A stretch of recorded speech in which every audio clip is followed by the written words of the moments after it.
வணக்கம் மக்களே! நம்ம சேனல்ல தொடர்ந்து ரிவ்யூஸ் தாங்க பார்த்துக்கிட்டு இருக்கோம். அந்த வகையில இப்ப நம்ம எத பத்தின ரிவ்யூ பார்க்க போறோம் அப்படின்னா, நம்ம கார்த்தி கதையில ஏப்ரல் 16 என்ன நடக்க போகுது அப்படிங்கிறத பத்தி தாங்க இந்த வீடியோல பார்க்க போறோம்.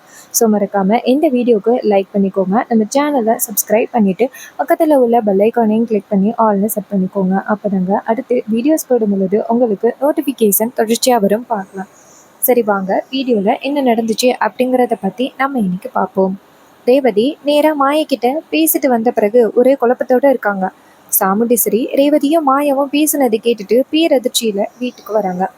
ரேவதி அவங்களோட ரூமுக்கு போயிட்டு மாயா இது மாதிரி சொல்றாங்களே நம்ம என்ன பண்றது அப்படின்னு ஒரே குழப்பத்துல ரேவதி உட்கார்ந்துருக்கும் பொழுது மாயா ஃபோன் பண்றாங்க. அப்ப ரேவதி ஃபோனை பார்த்துட்டு மாயாக்கா தான் ஃபோன் பண்றாங்க அப்படின்ட்டு ஃபோன் அட்டன் பண்ணி, சொல்லுங்கக்கா. மாயா கேட்குறாங்க. ரேவதி, என்னம்மா முடிவெடுத்திருக்க? நீ எடுக்க போற முடிவுல தாம்மா எங்களோட வாழ்க்கையே அடங்கியிருக்கு. இங்க பாரு, உங்க அம்மா கிட்ட நீ போயிட்டு கேளுமா. கண்டிப்பா மகேஷ் அவங்க தான் வச்சிருப்பாங்க.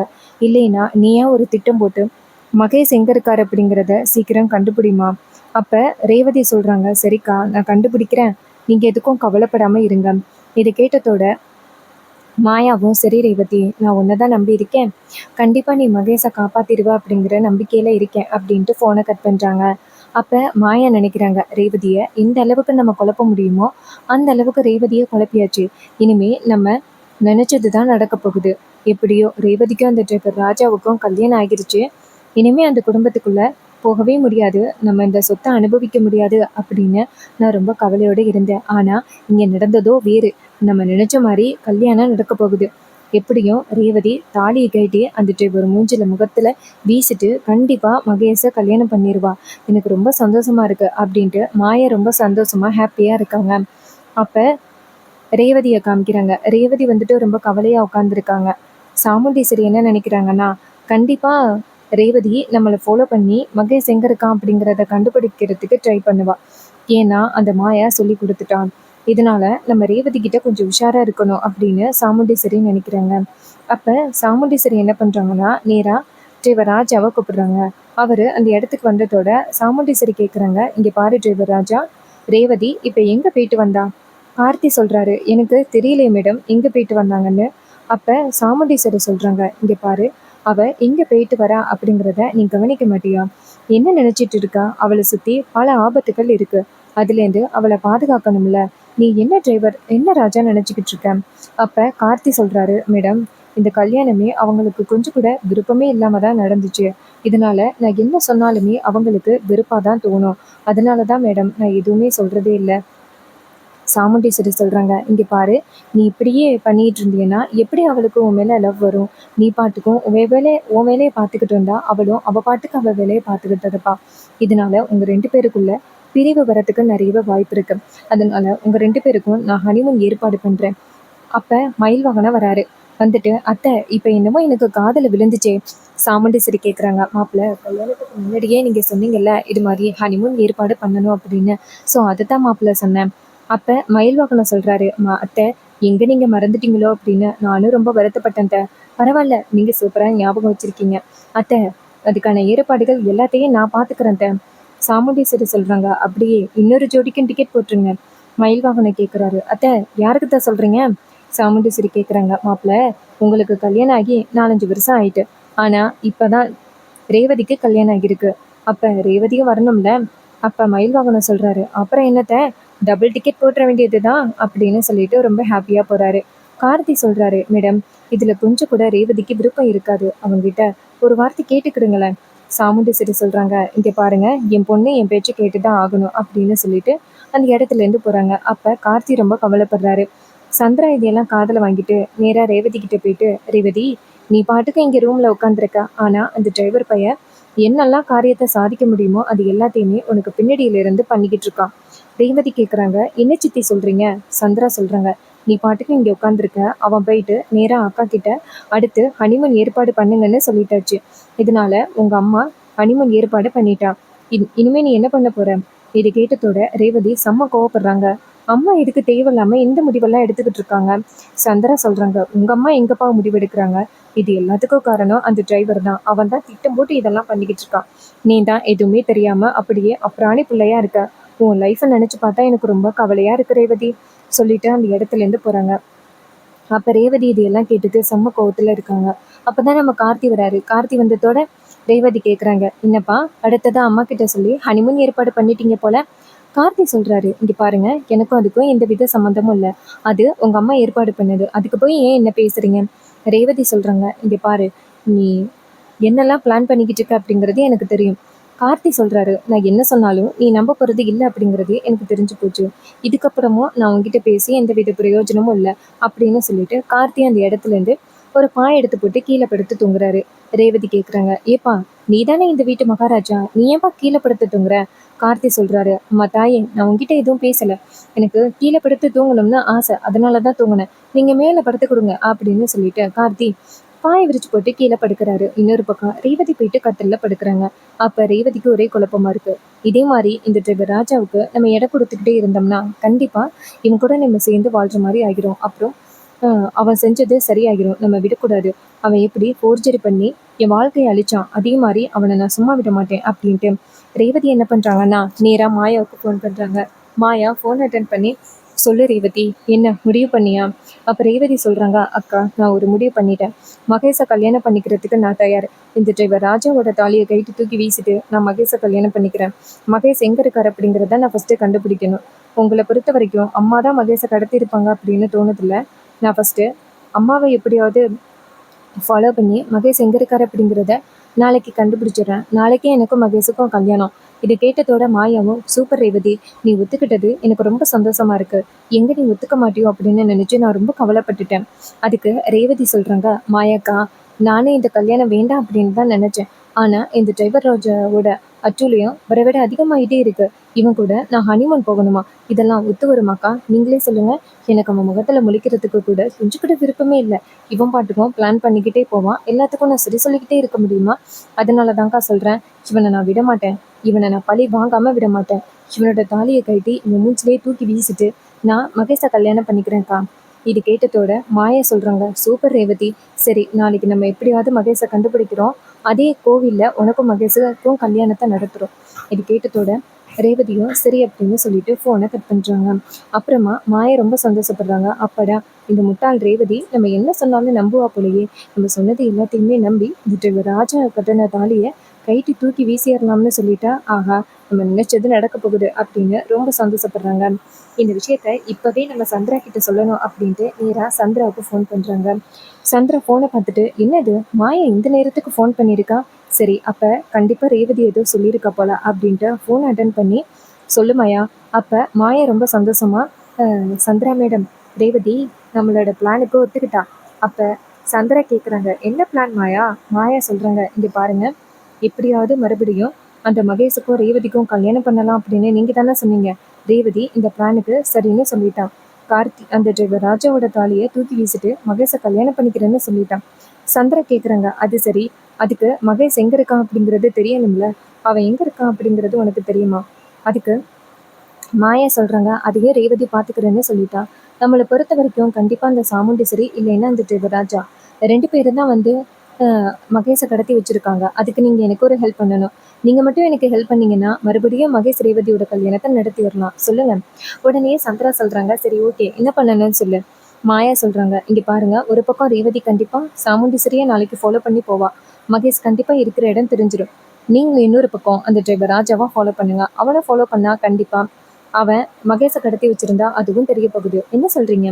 இது கேட்டதோட சந்திரா சொல்கிறாங்க, சரி ஓகே அப்படின்னு சொல்லிட்டு ஃபோனை கட் பண்ணுறாங்க. அப்போ சந்திரா நினைக்கிறாங்க, ஆஹா ஆடு தானா நம்ம விழிக்கு வருது. நம்ம நினச்ச மாதிரி இந்த ரேவதிக்கும் அந்த மகேஷுக்கும் கல்யாணம் நடந்து கார்த்தியோட தாலியை கைட்டி வீசிட்டு இந்த மாதிரி சாமுண்டீஸ்வரியோட பொண்ணு இப்படியெல்லாம் பண்ணியிருக்கா அப்படின்னு ஊர் ஃபுல்லாக தெரிய வந்துச்சுன்னா இதை விட பேரசிங்கம் சாமுண்டீஸ்வரிக்கு வேறு எதுவுமே இல்லை. நம்ம நினச்சது நடக்க போகுது அப்படின்னு சந்திரா ரொம்ப சந்தோஷமா நேராக சிவனாண்டிக்கு ஃபோன் பண்ணுறாங்க. சிவனாண்டி ஃபோன் அட்டன் பண்ணி, சொல்லு சந்திரா. சந்திரா சொல்கிறாங்க, என்னங்க, நாளைக்கு ரொம்ப முக்கியமான வேலை. சாமுண்டீஸ்வரியை அவமானப்படுத்துறதுக்கு நம்மளுக்கு ரொம்ப பெரிய சான்ஸ் கிடச்சிருக்கு. சிவனாண்டி கேட்குறாரு, என்ன சான்ஸ் சந்திரா? சந்திரா சொல்கிறாங்க, என்னங்க, அந்த ரேவதி மகேஷை கல்யாணம் பண்ணிக்கிறதுக்கு ஒத்துக்கிட்டாலாம். சிவனாண்டி கேட்குறாரு, மகேஷ் எங்கே இருக்கான் அப்படிங்கிறது தெரிஞ்சு போச்சா?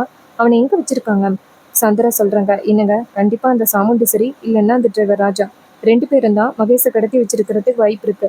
மற்றபடி அவன் எங்கேயும் தப்பிச்சு போறதுக்கு வாய்ப்பு இல்லை. ஸோ இதை வச்சுதான் நம்ம கண்டுபிடிக்க போறோம்.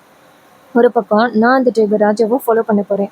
இன்னொரு பக்கம் ரேவதி சாமுண்டீஸ்வரியை ஃபாலோ பண்ண போறா.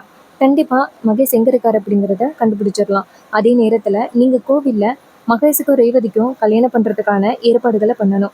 இது கேட்டதோட சிவனாண்டி சொல்றாரு, அவ்வளவுதானே, எல்லா ஏற்பாடுகளையும் நான் பாத்துக்கிறேன். நாளைக்கு அந்த சாமுண்டீஸ்வரியை அவமானப்படுத்த போறோம். ரேவதிக்கும் மகேஷுக்கும் கல்யாணம் நடந்துருச்சு அப்படின்னா ஊர் ஃபுல்லா அந்த சாமுண்டீஸ்வரியை எல்லாரும் காரி துப்புவாங்க. இதை பார்த்துட்டு நம்ம ரொம்ப சந்தோஷப்படலாம்ல. சந்திரா சொல்றாங்க, என்னங்க அந்த டிரைவர் ராஜா அந்த மகேஷுக்கும் ரேவதிக்கும் கல்யாணம் நடந்திருந்தா கூட இது பெரிய விஷயமாகி இருக்காது. ஆனா இப்ப ரேவதிக்கு முதல் கல்யாணம் முடிஞ்சு மறுபடியும் அவ இன்னொருத்தவங்க கூட கல்யாணம் பண்ணிட்டா அப்படின்னு தெரிஞ்சா இதை விட கேவலம் வேறு எதுவுமே கிடையாது. இது நம்மளுக்கு நல்ல வாய்ப்பு கிடைச்சிருக்குங்க. இதை நம்ம சாதகமா பயன்படுத்திக்கணும். அப்ப சிவனாண்டி சொல்றாரு, ஆமா சந்திரா, நம்ம இதை சாதகமா கண்டிப்பா பயன்படுத்தி ஆகணும் அப்படின்னு சொல்லிட்டு போனை கட் பண்றாரு.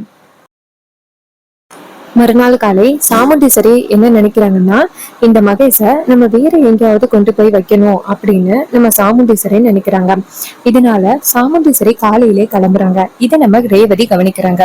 அம்மா எப்பயுமே போனா சந்திரா சித்தியை கூட்டிட்டு போவாங்க. ஆனா ஒரு சில இடத்துக்கு போகும் பொழுது சந்திரா சித்தியை கூட்டிட்டு போறதில்ல. சோ கண்டிப்பா மகேஷை வச்சிருக்கிற இடத்துக்கு தான் அவங்க கூட்டிட்டு போகணும் அப்படின்னு ரேவதி சாமுண்டீஸ்வரிய ஃபாலோ பண்றாங்க. இன்னொரு பக்கம் நம்ம கார்த்தியும் எங்கேயோ கிளம்புறாரு. அதை நம்ம சந்திரா ஃபாலோ பண்றாங்க. ஒரு பக்கம் ரேவதி கரெக்டா மகேஷை கடத்தி வச்சிருக்கிற இடத்துக்கு போயிடுறாங்க. சாமுண்டீஸ்வரி அந்த ரவுடிங்க கிட்ட போயிட்டு, என்னடா இவன் ஏதாவது பிரச்சனை பண்ணானா? அதுக்கு அந்த ரவுடிங்க சொல்றாங்க, அதெல்லாம் மேடம், இவர் எந்தவித பிரச்சனையும் பண்ணல, ரொம்ப பயத்துல இருக்காரு. மகேஷ் சொல்றாரு, மேடம் தயவு செஞ்சு என்னை விட்டுருங்க, நான் உங்களோட பிரச்சனைக்கே வரமாட்டேன், நான் இந்த இடத்த விட்டு போயிடுறேன், என்னை விட்டுருங்க அப்படின்னு சொல்லி கெஞ்சுறாரு. ஆனா சாமுண்டீஸ்வரி சொல்றாங்க, இங்க பாரு, உன்னை வெளியில அனுப்புனா என்ன நடக்கும் அப்படிங்கிறது எனக்கு தெரியும், அதனாலதான் உன்னை வெளியில அனுப்பாம இருக்கான். இல்லைன்னா உன்னை வெளியில அனுப்புறதுக்கு எனக்கு எவ்வளவு நேரம் ஆகும். நேத்து இந்த மாயா என் பொண்ணை கூப்பிட்டு என்ன சொல்லியிருக்கா தெரியுமா? சீக்கிரம் உனக்கு ரேவதிக்கும் மறுபடியும் கல்யாணம் பண்ணி வைக்கணும் அப்படின்னு பிளான் பண்றா. எவ்வளவு தைரியம் இருந்தா அவ அப்படி பிளான் பண்ணுவா? அவ அந்த அளவுக்கு பிளான் பண்றா அப்படின்னா நான் எப்பேற்பட்ட ஆள் அப்படிங்கிறது உனக்கு தெரியும்ல. இங்க பாருங்க, எல்லாரும் சேர்ந்து என்னை ஏமாத்தலாம் அப்படின்னு நினைச்சுக்கிட்டு இருக்கீங்க. உங்களை நான் சும்மா விட மாட்டேன், ஞாபகத்துல வச்சுக்கோங்க. நான் யார் அப்படிங்கிறத இன்னும் கொஞ்ச நேரத்துல நிரூபிக்கிறேன் அப்படின்னு சாமுண்டீஸ்வரி செமையா பேசுறாங்க. சாமுண்டீஸ்வரி பேசுறதை கேட்டுட்டு மகேஷ் சொல்றாரு, மேடம் இது மாதிரி நானா மேடம் ரேவதிய மறுபடியும் கல்யாணம் பண்ணணும் அப்படின்னு சொன்னேன். சொன்னது மாயா தானே மேடம், எனக்கும் அதுக்கும் எந்தவித சம்மந்தமும் இல்ல, என்ன விட்டுருங்க மேடம், நான் மாயாவை கூட பாக்கல, நான் எங்கேயாவது தப்பிச்சு போறேன் அப்படின்னு சொல்றாங்க. அதே நேரத்துல ரேவதி ஒளிஞ்சு நின்னு பாக்குறாங்க. நீ எட்டி இருந்து பாக்குறதுனால அவங்க பேசிக்கிட்டு இருக்கிறது தெரியல. அப்ப ரேவதி இதை பார்த்துட்டு, சரி கண்டிப்பா அம்மா தான் இதுல தொடர்புல இருக்காங்க, மகேஷை எப்படியாவது காப்பாத்தி கொண்டுட்டு போயிட்டு எனக்கும் மகேஷும் கல்யாணத்தை நடத்தணும் அப்படின்னு ரேவதி ஃபைனல் முடிவு பண்றாங்க. இதனால ரேவதி ஒளிஞ்சு நின்று இருக்காங்க. சாமுண்டீஸ்வரி சொல்றாங்க, இங்க பாருங்க, யாரு வந்தாலும் கொஞ்சம் சேஃபா இருந்துக்கோங்க அப்படின்னு சொல்லிட்டு சாமுண்டீஸ்வரி அந்த இடத்துல இருந்து போறாங்க. போனதோட ரேவதி நேரம் அந்த இடத்துக்கு போறாங்க. அங்க ரேவதியை பார்த்ததோட அந்த ரவுடிங்க அதிர்ச்சியாகி, அம்மா நீங்க இங்க என்ன பண்றீங்க? ரேவதி சொல்றாங்க, அம்மா தான் இங்க அனுப்புனாங்க, இந்த மகேஷ் என்னை ஏமாத்திட்டான் அப்படிங்கிறத சொன்னாங்க, அதான் இவரை பார்த்து 4 கேள்வி கேட்டுட்டு போகலான்னு வந்தேன் அப்படின்ட்டு சொல்லத்தோட மகேஷ் அதிர்ச்சி ஆகுறாரு. அப்ப அந்த ரவுடிங்க சொல்றாங்க, சரிங்க மேடம் நீங்க பேசுங்க அப்படின்னு சொல்லிட்டு அந்த இடத்துல இருந்து போறாங்க. அப்ப ரேவதி டக்குன்னு மகேஷ் கை கால்ல இருக்கிற கட்டெல்லாம் அவுத்து விட்டுட்டு மகேஷ் அந்த இடத்துல இருந்து கூட்டிட்டு போறாங்க. மகேஷ் கேக்குறாரு, ரேவதி இங்க என்ன நடக்குது? அப்ப ரேவதி சொல்றாங்க, இங்க பாரு மகேஷ், எங்க அம்மா தான் உன்னை கடத்தி வச்சிருக்காங்க அப்படிங்கறத கேள்விப்பட்டதோட எனக்கு ரொம்ப அதிர்ச்சி ஆகிட்டு, நான் உன்னை எப்படியோ காப்பாத்திட்டேன், வா போயிடலாம் அப்படின்னு சொல்லிட்டு அந்த இடத்துல இருந்து தப்பிச்சு போறாங்க. நேரா மகேஷ் கேக்குறாரு, ரேவதி இப்ப நம்ம எங்க போறோம்? ரேவதி சொல்றாங்க, நம்ம 2 பேரும் கல்யாணம் பண்ண போறோம், வா அப்படின்னு சொல்லிட்டு கோயிலுக்கு போறாங்க. மகேஷ் சொல்றாரு, என்ன ரேவதி சொல்ற, நம்ம 2 பேருக்கும் கல்யாணமா? உங்க அம்மாவுக்கு மட்டும் தெரிஞ்சிச்சுன்னா கண்டிப்பா என்ன சும்மா விட மாட்டாங்க, வேண்டாம் ரேவதி, இது வேண்டவே வேணாம். ஆனா ரேவதி சொல்றாங்க, இல்ல மகேஷ், உனக்கும் எனக்கும் கல்யாணம் கட்டாயம் நடந்தே ஆகணும், அப்பதான் இந்த டிரைவர் மாதிரி ஆளுக்கு ஒரு சரியான பாடம் கிடைக்கும். இங்க பாரு மகேஷ், உனக்கும் எனக்கும் கட்டாயம் கல்யாணம் நடக்கும் அப்படின்னு சொல்லிட்டு நேரா மகேஷை கூட்டிக்கிட்டு கோயிலுக்கு போறாங்க. அப்ப மகேஷ் கேக்குறாரு, இங்க பாரு, மாயாவுக்கு இந்த விஷயத்தை பத்தி தெரியுமா? ரேவதி சொல்றாங்க, மாயாக்கா சொன்னதுனாலதான் நானே இந்த கல்யாணத்தை ஒத்துக்கிட்டேன், வாங்க போகலாம் அப்படின்னு சொல்லிட்டு போறாங்க. ரேவதி நேரா அந்த மாயாவுக்கு போன் பண்றாங்க. மாயா போன் அட்டன் பண்ணி, சொல்லுங்க மேடம் அப்படின்னு சொல்ல, அப்ப ரேவதி சொல்றாங்க, நான் கோயிலுக்கு தான் வந்துகிட்டு இருக்கேன், நீங்க எங்க இருக்கீங்க? அதுக்கு மாயா சொல்றாங்க, மேடம் கோயில்ல எல்லா ஏற்பாடுகளும் தயாரா இருக்கு, நீங்க வாங்க. இது கேட்டதோட அந்த மாயாவும் சரி, அந்த ரேவதியும் சரி அப்படின்னு சொல்லிட்டு நேரா கோயிலுக்கு வராங்க. நேரா கோயிலுக்கு வந்ததோட என்ன நடக்குதுன்னா, நம்ம மாயா வந்துட்டு நேரா மகேஷை பார்த்து, மகேஷ் நீ ஆசைப்பட்டது நடக்க போகுது, நீ ரேவதியை கல்யாணம் பண்ண போற, உன் காதல் ஜெயிக்க போகுது அப்படின்னு சொன்னதோட மகேஷ் வந்துட்டு ஒரு அதிர்ச்சியில பாக்குறாரு.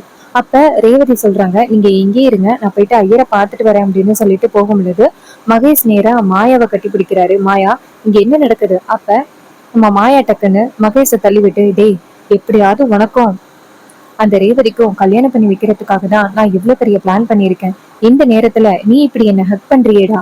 அதுக்கு மகேஷ் சொல்றாரு, மாயா இத்தனை நாள் நான் உன்னை பிரிஞ்சிருந்தேன் அப்படின்னு சொன்னதோட அதுக்கு மாயா சொல்றாங்க, இங்க பாரு, நம்மளோட ஒரே பிளான் அந்த ரேவதிய ஏமாத்தி அவளோட சொத்தெல்லாம் எடுத்துக்கணும், அதுதான் நம்ம பிளான். இப்ப அதுக்குதான் நம்ம வந்திருக்கோம், உனக்கும் ரேவதிக்கும் கல்யாணம் ஆக போகுது. இது கேட்டதோட மகேஷும் சரி அப்படின்னு சொல்றாரு. அதுக்கப்புறமா ரேவதி வராங்க. ரேவதி வந்துட்டு இது மாதிரி ஐயர் இதுதான் சரியான நேரம்னு சொல்லிட்டாரு, கல்யாணத்தை நடத்தலாம் அப்படின்னு சொன்னதோட மகேஷும் சரி ரேவதி அப்படின்னு சொல்லிட்டு நேரா மாயாவை தாலி வாங்கிட்டு வர சொல்ல, மாயா சொல்றாங்க எல்லாமே ரெடியா இருக்கு அப்படின்ட்டு தாலியை காமிக்கிறாங்க. தாலியை பார்த்ததோட மாயா சொல்றாங்க, இங்க பாரு ரேவதி, உனக்கு ஏற்கனவே கல்யாணம் ஆனது ஐயருக்கு தெரியாது, அதனால இந்த தாலியை நீ கட்டினா நல்லது. ரேவதி சொல்றாங்க, சரி நான் கட்டுறேன் அப்படின்ட்டு கார்த்திக் கட்டின தாலியை கட்டுறாங்க. கட்டி ரேவதி கையில வச்சிருக்கா. மாயா சொல்றாங்க, அந்த தாலியை தூக்கி போடு. ரேவதி அந்த தாலியை தூக்கி போடுறாங்க. அப்புறமா நம்ம மாயா சொல்றாங்க, மகேஷ் நீ ஆசைப்பட்ட மாதிரியே உன் காதல் நிறைவேற போகுது அப்படின்னு மகேஷோட கையில தாலியை கொடுக்குறாங்க.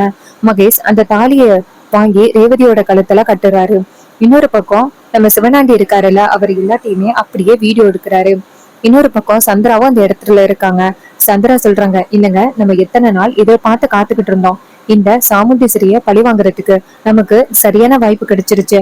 பாத்தீங்களாங்க, அந்த ரேவதி எவ்வளவு தைரியமா தனக்கு கல்யாணம் ஆகியும் இன்னொருத்தனை கல்யாணம் பண்றா அப்படின்னா அவ சாதாரண ஆளா? நம்ம நினைச்சதை விட இவ சரியான கேடியா இருக்கா. ஆனா நம்ம நினைச்சது நடந்துருச்சு, இனிமே என்ன நடந்தாலும் சரி அந்த ரேவதிய இனிமே யாராலையும் காப்பாற்ற முடியாது, சாமுண்டீஸ்வரி அவமானப்பட்டு கூனி குறுக்க போறா அப்படின்னு ரொம்ப சந்தோஷத்துல இருக்காங்க. சோ இந்த எபிசோட் உங்களுக்கு பிடிச்சிருந்துச்சு அப்படின்னா இந்த வீடியோக்கு மறக்காம லைக் பண்ணிக்கோங்க, நம்ம சேனலையும் சப்ஸ்கிரைப் பண்ணிட்டு பக்கத்துல உள்ள பெல் ஐகானையும் கிளிக் பண்ணி ஆல்னு செட் பண்ணிக்கோங்க. அப்பதாங்க அடுத்தடுத்து வீடியோ தொடர்ச்சியா போடும்போது உங்களுக்கு நோட்டிபிகேஷன் தொடர்ச்சியா வரும், பார்க்கலாம். சோ இதே மாதிரி அடுத்த வீடியோல பார்க்கலாம். சரி, நீங்க எல்லாரும் வந்து இந்த ப்ரெடிக்ஷனை எந்த அளவுக்கு என்ஜாய் பண்றீங்க அப்படிங்கறதையும் கமெண்ட்ல சொல்லுங்க. ஒரு சில பேர் இந்த சீன் எப்படி இருந்தா நல்லா இருந்திருக்கும், நீங்க ஏன் இப்படிப்பட்ட ஒரு சீனை கொண்டு வரீங்க அப்படின்னு சொல்லி கமெண்ட்ல சொல்றாங்க. சோ உங்களுக்கு எந்த மாதிரி சீன் இருந்தா பிடிக்கும் அப்படிங்கறதையும் ஷேர் பண்ணுங்க. அதை பத்தின வீடியோவை அடுத்த வீடியோல பார்க்கலாம். தேங்க்ஸ் ஃபார் வாட்சிங்.